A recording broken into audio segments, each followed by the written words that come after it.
Hello everyone and welcome to our Cosplay from Art to Finish panel here at SCGCON Winter 2018. I am your moderator, Jeremy Noell, and with me we have four wonderful cosplayers. We're going to go down the line and let them introduce themselves. Hi, I'm Vanessa Martin. Hey guys, I'm Nissa Cosplay. I'm Kat, aka Tarmokat. And There you go. I'm Dr. Tarmokat. I'm Dr. Tarmokat, he says. All right, so today we're going to be discussing mainly Magic the Gathering cosplay in particular. And we've got quite a few questions here from people that were submitted before the panel. And if you have any questions yourself that you'd like to ask, our wonderful directors right over here will take those questions for you and we'll try to get to them by the end of the panel. So, the first one is a pretty open-ended question, so I think you guys can kind of elaborate on what your answer here. So, the first one is from David Schultz, and they ask, how do you choose which cosplays you're going to do? So let's just start from Vanessa and work our way down. I think most of my cosplays, I look through art and just pick what stands out to me. I think it's important to choose something that is interesting to you. Otherwise, you'll get down the road and realize you're making something that you don't like and you won't want to wear it and it won't be comfortable. So, yeah, just finding art that you really enjoy and you really want to bring to life. Okay. Yeah, I usually try to do similar things, and also besides just trying to make something that I like very much, also try to find something that people might recognize, because I go to a lot of events, and so I try to bring what's happening in the story right now to life a little bit, and yeah, just try to pick things that people might like recognize and like a lot. Sure. Oh. So similarly to what Vanessa said, I just basically the characters that I see and just like bam, like I connect with that character. I mean, Deathrite Shaman is a guy, but I still just love that card so much. I love the artwork and the mechanics, and I love the green-black and everything. So, yeah, and Liliana and Vraska the same way. I just resonate with, they're so, like, these strong female characters, and I just love them. And so when I connect with a character, I mean, Vraska, at first I said, there's no way I'm going to make her. And the more I said that, I realized I have to, because I love her so much. So. I just think Jace is the best planeswalker ever, and so Kat is the one that's actually put together this costume for me, and it really is just whatever characters that I identify with, I play in my own games, that then whatever kind of I resonate with as a person, and I can put myself into that character when I'm cosplaying. All right, so the main thing seemed to be whatever character seems to resonate with you, and then, as Nadine put it, also just what you think that will be recognizable. Yeah. Do you find that it's difficult to balance that with cards that really stand out to you, but you think, oh, nobody's going to know who this is, so wondering if you should or should not actually make the cosplay for it? I found that a lot of times I'll pick something that I don't know is popular or that isn't popular yet, and find at the event that people are playing it a lot. So, I don't know, it can be random, but like one or two people that recognize you, like sometimes that's all you need. Yeah, so like for right now, your Night Veil Sprite, which not a really huge constructed card, but a lot of people will know it from Guilds of Ravnica Limited, for example. So it's really good now, but maybe in like 3 or 4 years, it might not be as recognizable because it's not as constructed. Nadine, do you have anything? Yeah, I'm in that spot right now because this is one of the exceptions that I made because I really love the art. But Amonkhet is like what, year or two past already? Yeah, it's about 2 years past now. And people don't really recognize it as much anymore. They kind of like the costume, I think, really brings across the Amonkhet feeling really well, because it's just what the Amonkhet feeling was a lot, and I just really love the art. So that one was the exception, and. Okay. Not a lot of people recognize it anymore, but I still love it, and people still love it. It's still a great costume, so. Kat? So I haven't had that problem yet, because I just happen to have chosen really popular cards. Like, I had no idea Deathrite Shaman was going to be banned like 2 days before I wore him, but it made it like a huge hit. I mean, people loved it. But I think like you should just pick, if you want to cosplay a card, I mean, you shouldn't pick it because it's popular or not. I know like I've seen some really obscure ones that are just awesome. Like they make me so happy. Like I can't believe somebody cosplayed that card. So like I love like Lingering Souls, and I've really like debated I might actually do a Lingering Souls cosplay. So no, you shouldn't let the card hold you back, I think. Okay. To that note, that'd be great because I'd be the guy getting stabbed in the back. Yeah. But I haven't had the problem of picking cards that are like obscure. Confidant. I guess the Modern Masters Dark Confidant is a little less well known, I think, than the Bob Mayer one. But that's really, we've been choosing cards that are well played, at least for me. So I haven't run into the problem of picking an obscure character yet. Sure. Okay, our next question comes from David Thompson, who says, how well do you feel that Wizards is doing in providing diverse character designs that allow you to innovate techniques, evolve your personal style, and just generally mix up the design and creation process for each new cosplay? Do you feel like they're really allowing you to do that more now?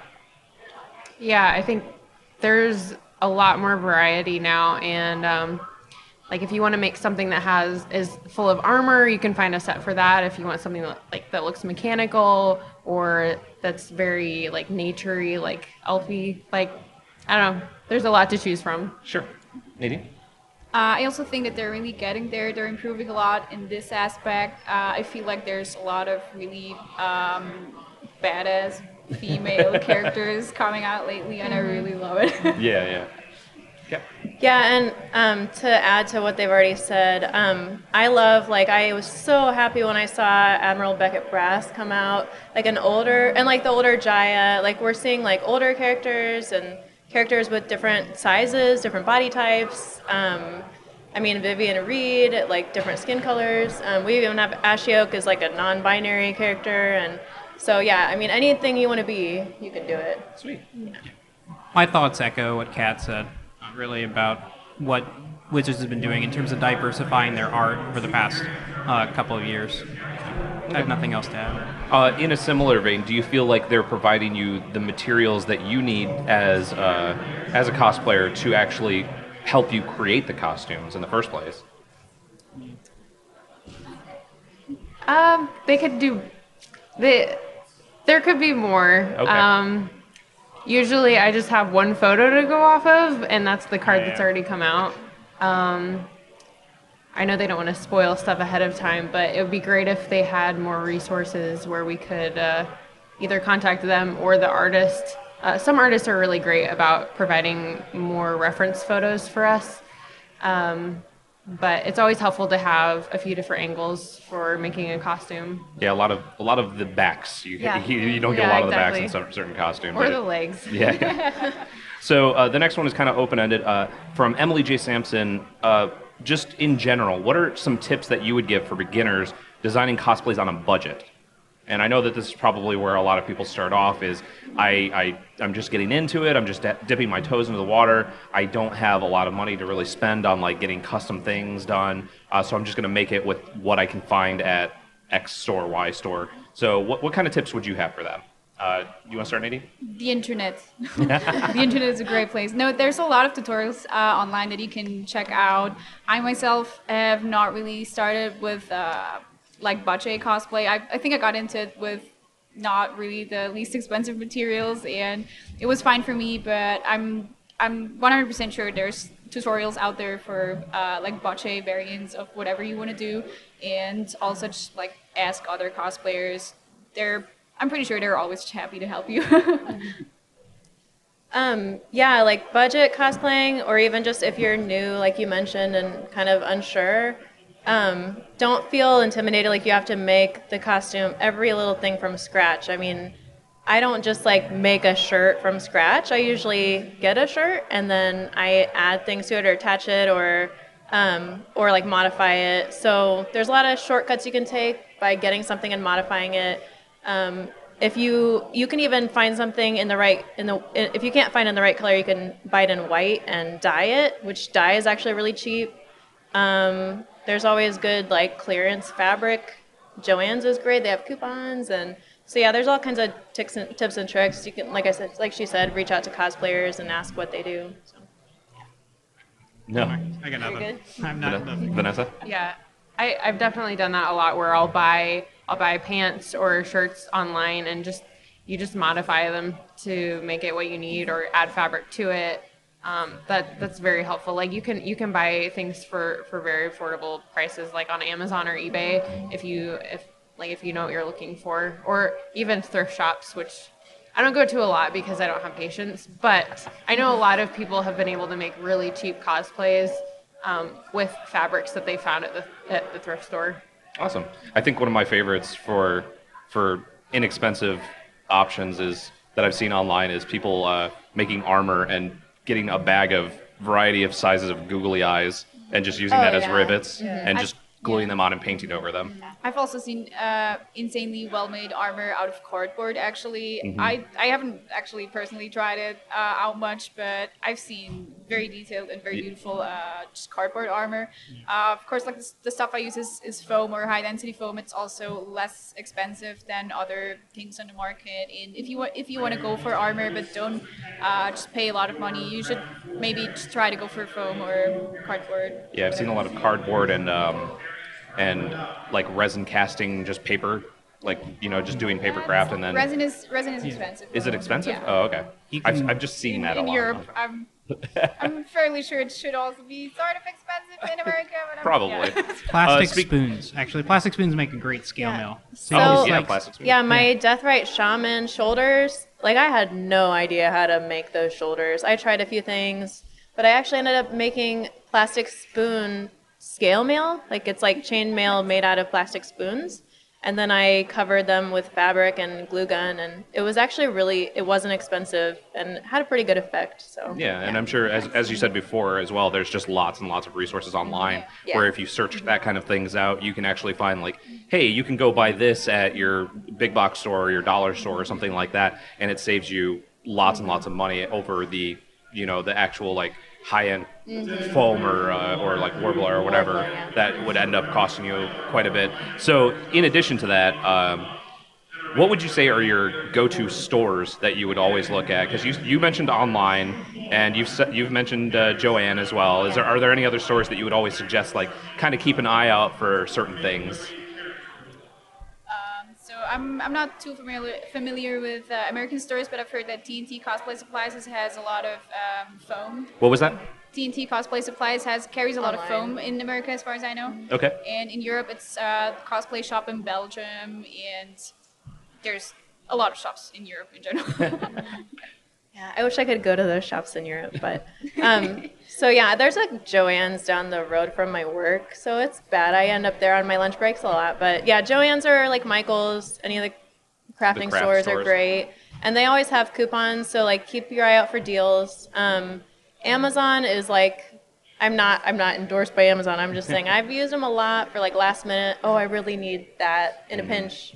They're fast, and you can get things and modify them. Yeah. Okay. Vanessa? Yeah, Amazon is my number one store. Joanne, and if you're looking for fabric, I like fabric.com.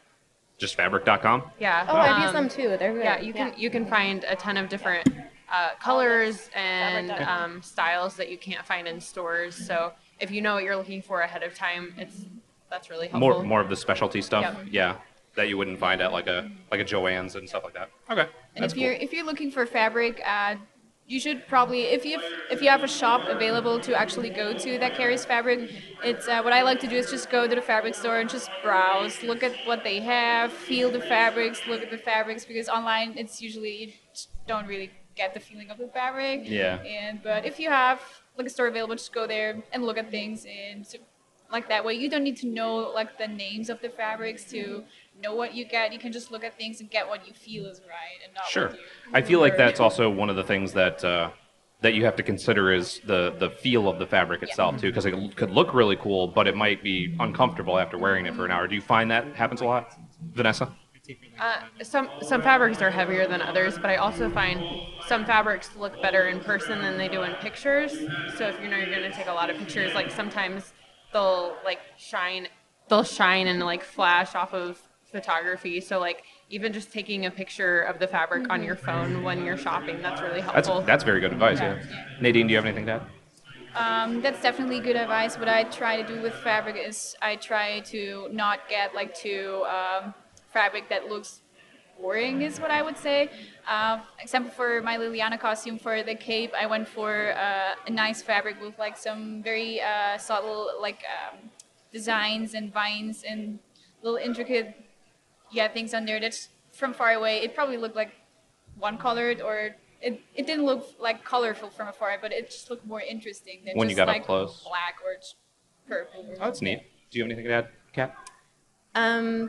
I mean, like all the like my brassica mushrooms and everything. I found this crushed taffeta that has like these lines, and I was like, oh my gosh, that's perfect. I actually got it all off fabric.com too. After I found the material, and then I got it in the right color online. Yeah, But yeah, it's like nice. You know, it has a stiff quality, so it can stand up like the mushrooms. And but yeah, it wouldn't be the right material for like Liliana. So yeah, being able to touch it and see how it behaves and taking a picture, like test pictures, is great too. That's good. Yeah, that's great. Great advice. So the next one comes from Jordan Barenhouse, and the first question is to Vanessa: when Tarmogoyf? Oh my goodness. I can't do Tarmogoyf. I'm the Tarmokat. What about a family of Tarmogoyfs? Oh, we should do that. But sprinkle glitter on it to make it like, we don't do budget cosplay, we do a sprinkly foil Tarmogoyf, please. But the real question that they wanted to ask is, how do you balance working full-time and making cosplay? Do a little at a time. If you know what event you're planning on going to, I always make lists so I can check off what I have to do. That's always helpful, so I know like what progress I've made. But just do a little bit here and there. It's hard to balance sometimes, but like just use a weekend, use a day, do a little here and there. It'll eventually get done. Nadine? I don't really, because I'm doing like an art course part-time, which allows me to put a lot of time into this. And if I'm making a cosplay, what I like to do is just work on it for like just in one block.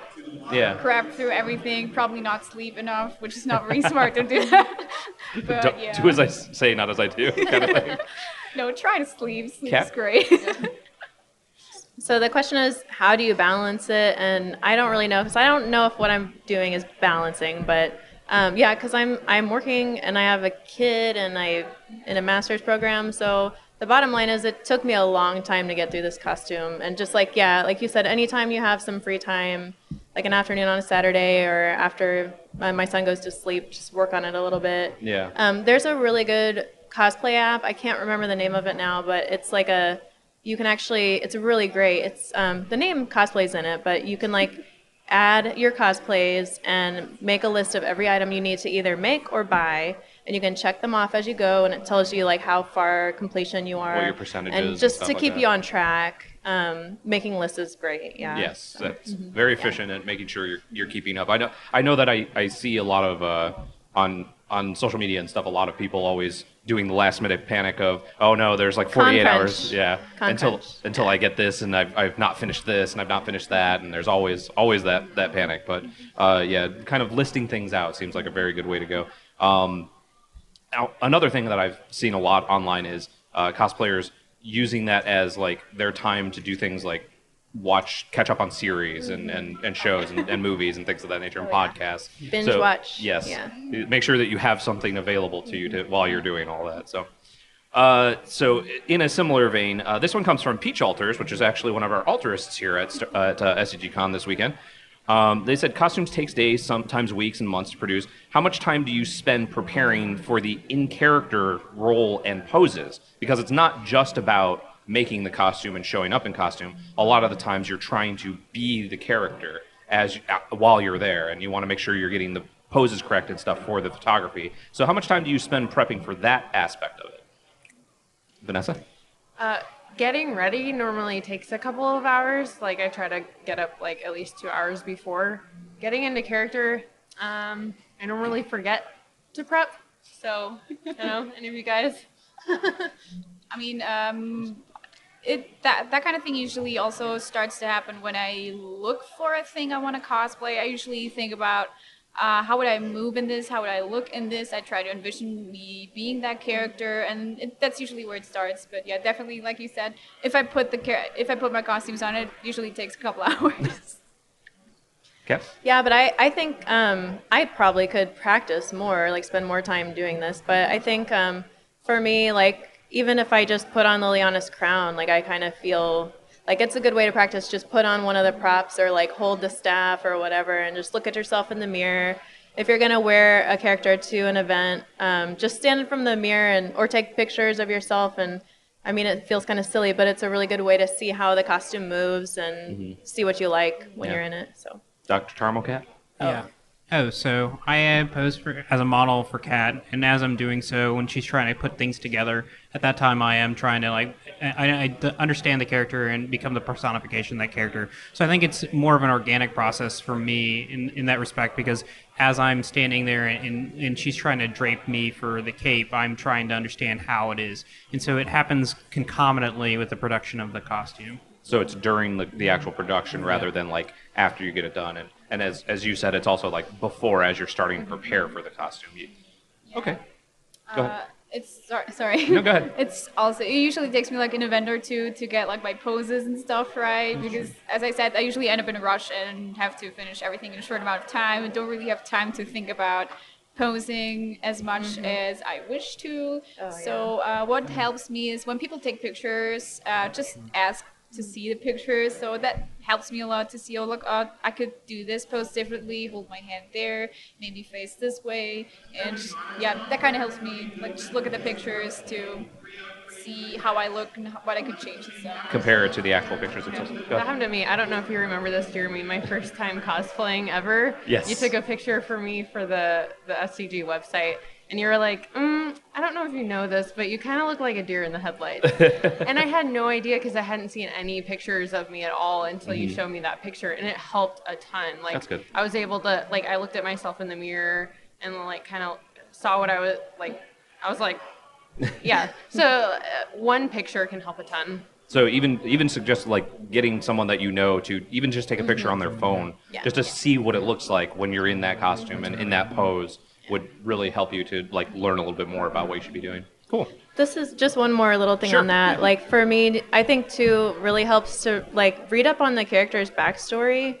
And I mean, you can cosplay a card if you just think it looks cool, but I think like learning all the intricacies of the character and what motivates them and their backstory, like some of the characters are so complex, and just kind of getting all of that down helps you be them more. Yeah, there's a lot of lore out there for characters like Vraska and Jace, and even if you don't have the lore for cards like what you guys have on, it's still something where you can get a feel for the plane and like in the case of like the guild. Vanessa's the guild and things like that, so you can have a little bit more of an idea of what the world is like to get more into the character. That makes sense.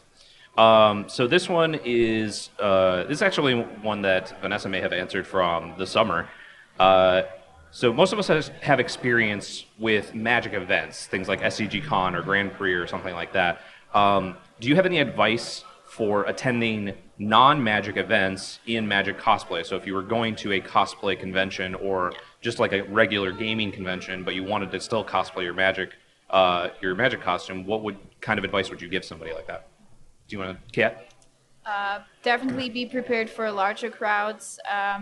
I've worn like my angel costume Shalai at conventions before, and it was very stressful because it's like a bit clunky.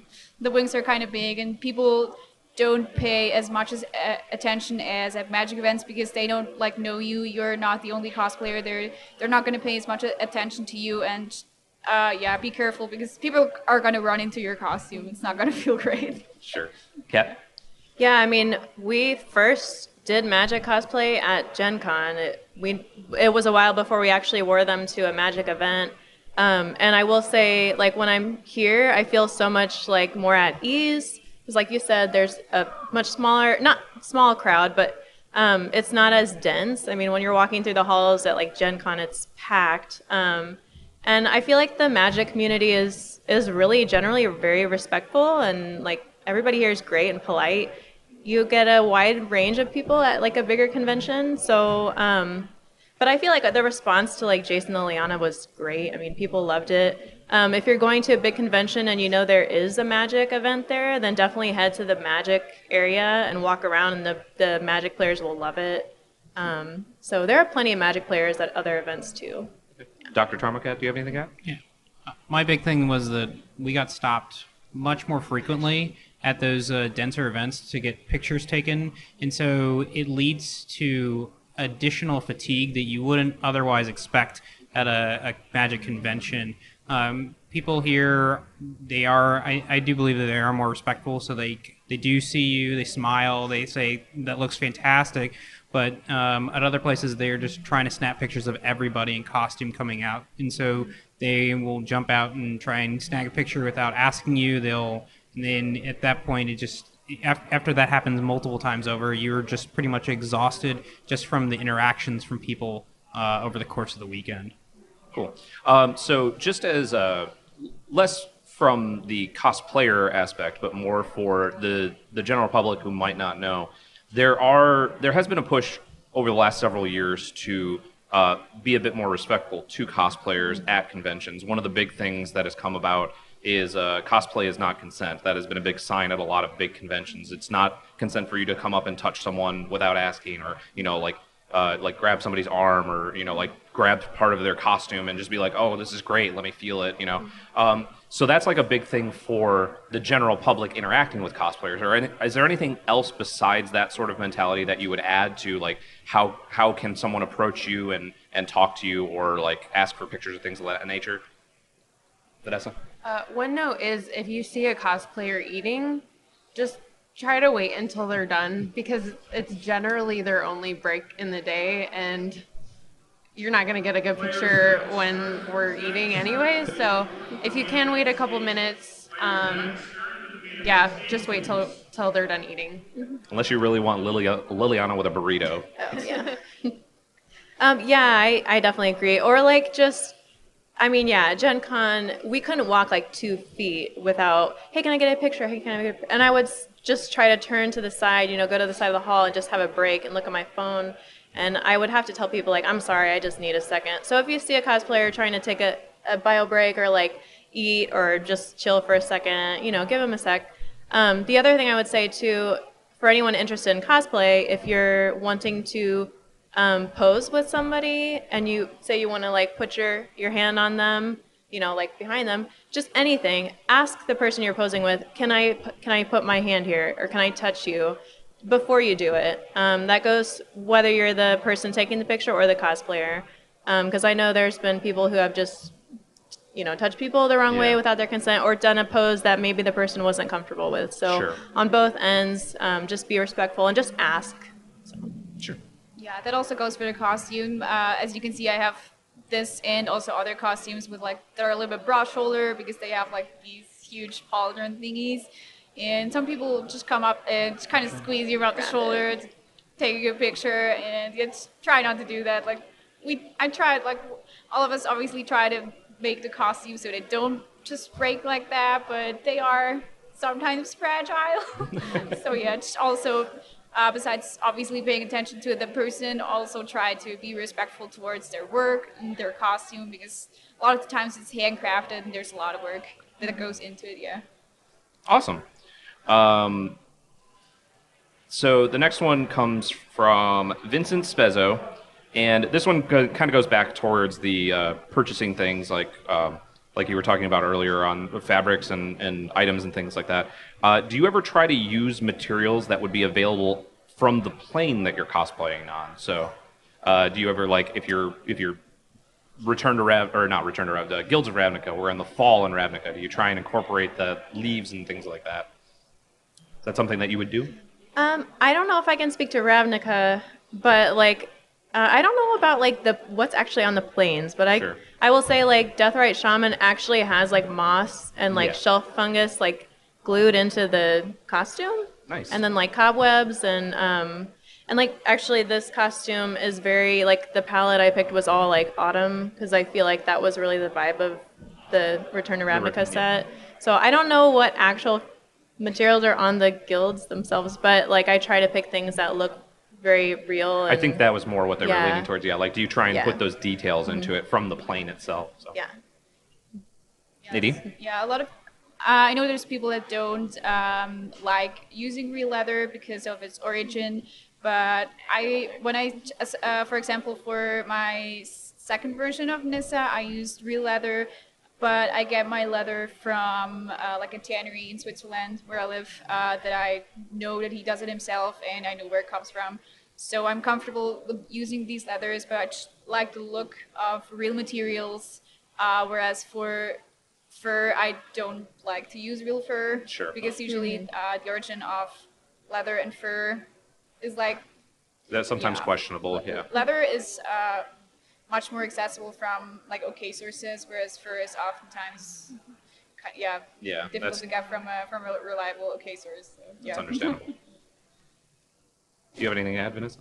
I mean, if you're doing something from a certain plane, like looking at different art, or like you were talking about with the guilds, like just looking at different art to see what kinds of characters are wearing different things, that can be helpful. So, so you know, like what something from a guild looks like, or what a character. Sure. That sounds great. All right. The next one is so one of the things about cosplaying is also that you're at events, you're trying to walk around and interact with people, but you also want to make sure that you preserve the work that you've done. So a lot of people like to get photographs of what they've done, and sometimes it's not the best just to get pictures from your phone because they're just in the middle of a hallway, or they're in a crowded room or something like that, and you're like, oh, I think I could pose this a little better. The lighting might not be great if it's just straight overhead lighting. So one of the things that a lot of cosplayers do is go out and find a photographer and do an actual shoot somewhere that would be similar to what they would for the character to be in that environment. Do you have any advice on finding a photographer and doing that sort of setup and things like that that's outside of like an actual convention space? Kat, do you want to start? I am very lucky because we actually found a photographer who does shoots during Gen Con in the hallway, and he is like a magician, and I don't know how, but he makes them look like you're somewhere else. And if you go to Gen Con and you want a photographer, he also does other Midwest events. He's amazing. So that was really great having somebody shoot the same day at the convention because we didn't have to dress up twice. But I would just say, look at their portfolio. Just if you see another cosplay picture that you love and you want to recreate that, maybe look up the photographer, see if they do shoots where you live. Yeah. Dr. Tarmokat, do you have any? I got nothing else. All right. Nadine? Yeah, the easiest way is definitely at a convention, but if you can find someone that you can like go outside the convention hall with, that's great, because not all photographers are wizards, and are like a lot of them are, to be fair, but it's really difficult to get good hallway photos. But if you go to shooting with a photographer, just, be sure that you're comfortable with what you're doing, be comfortable with a photographer. And I try to only shoot with people I know, or like with someone that people I know. Someone that was recommended. Yeah, there's questionable photographers out there, obviously. It's hard to avoid sometimes, but yeah, that way I just kind of try to find people that I know, or Okay. Vanessa, do you have anything to add? Yeah, and if you find a photographer or a friend that is willing to take pictures, make sure they know what you're cosplaying, or like what type of character it is, so that when you get there, they're not like, okay, do your pose, and you're like, I have one pose. Like, it's helpful if you know what you want pictures of, and if they know what kind of character you're doing as well, so you don't waste time. So communication beforehand is actually pretty important. That makes sense. Okay. The last, we're going to do a couple more here. One is, oftentimes when you're at conventions, something might go wrong. You might have to randomly figure out a way to get a piece of armor back on, or a piece of your costume fell off. So oftentimes people will, especially early on, they might not realize that they need to have a bunch of extra stuff with them besides just the costume itself. What would you suggest to make sure to bring along for like an emergency kit in those kinds of situations? Vanessa? a hot glue gun will save you, and duct tape. Like, they'll save most situations. All right. Nadine?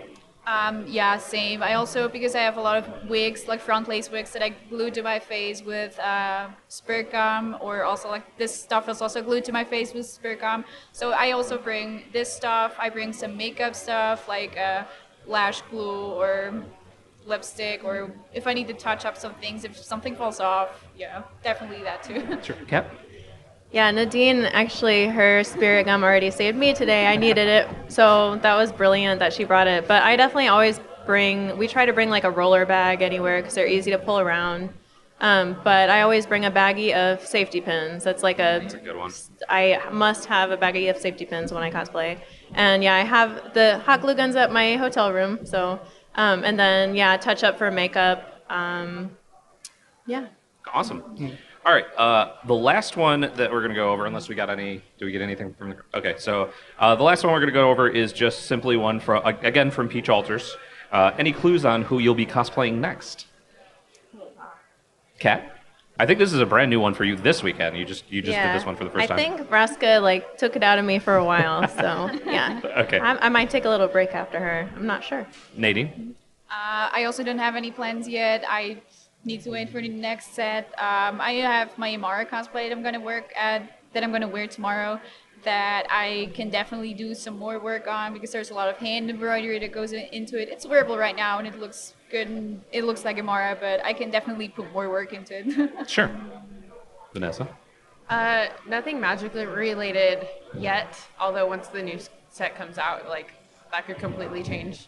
I have a list of, like, other cosplays I want to make, like Vera from Monster Prom. I don't know if you've played Monster Prom, but it's a funny game. All right. But yeah, every new set, like, something.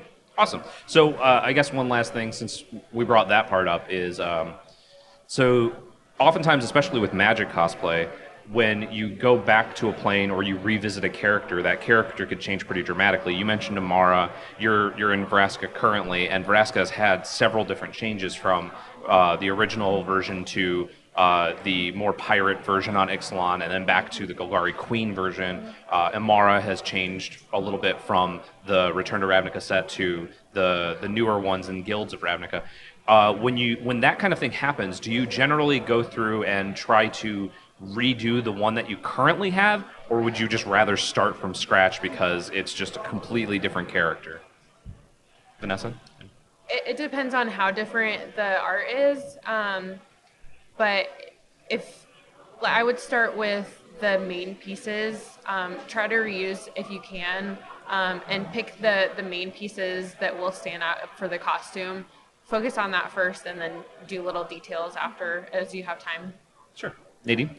I actually have 2 different Liliana cosplays and 2 different Nissa cosplays because for both Nissa and Liliana at that time, they both went through a very big change in their appearance. My first cosplay overall was Nissa Worldwaker, and later on I saw Nissa Voice of Zendikar and onward, like her versions, and I liked her design very much, so I just made a new cosplay basically. All right. And the same with Liliana, because before she was Liliana Vale, and then later on when Liliana The Last Hope came out, she changed a lot again, and I just made a new cosplay because I liked it very much. That's fair. Kat? Yeah, Liliana is probably the best example. I think all the Planeswalkers are a good example because they are consistent characters, but they have these new incarnations. Except Jace is pretty much always the same. But Well, you got shirtless. Jace cast away. Yeah, you got shirtless, Except Jace. for Yeah, mine. he ripped his shirt off. But We'll get to that. but Liliana, my first Liliana was based off The Last Hope, and then Kaladesh brought some kind of new with the Liliana Death's Majesty. She looked similar enough that I was like, oh, I'm gonna kind of weave a little bit of this card into it too. And my Liliana has definitely evolved. Like maybe 3 or 4 times I've made changes to it, but it's similar enough that I can keep the same dress. I couldn't go to like one of the midriff Lilianas from that dress though. Nice. But it just kind of depends on the character. Yeah. Sure. I wouldn't remake this Vraska into like Pirate Vraska. Yeah. Understandable. With Jace, we still, because this is the 3rd incarnation of Jace, and I think we've taken pieces from Architect of Thought and from Jace the Mind Sculptor. But then when Cutting Castaway and Unraveler Secrets came out, we decided not to really take any of the pieces from those. However, there's thought to take my old costume and probably take it apart and use some of the parts of the old costume in order to make Cutting Castaway if he was ever to get a little bit bigger. But we decided also against it just because he hasn't picked up in sort of in terms of the notoriety that he would have. Shirtless Jace shirtless wasn't Jace. as popular. That's Vanessa's husband. Correct. Yeah, he has definitely come around as Castaway a couple of times. Or Malibu Jace. Or Malibu Jace, Yeah, as they call him, whatever. yes. All right, so I think that's going to wrap us up for today. Thank you all so much for coming out. Thank you to our wonderful guests here. Make sure to come by in just a little while, about 4 o'clock, I believe, is when it's going to start.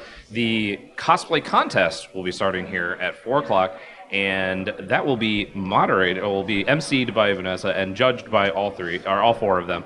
And that is giving out prizes, as is listed on the poster right over there. So thank you all so much for coming out today, and have a wonderful rest of your SCG Con.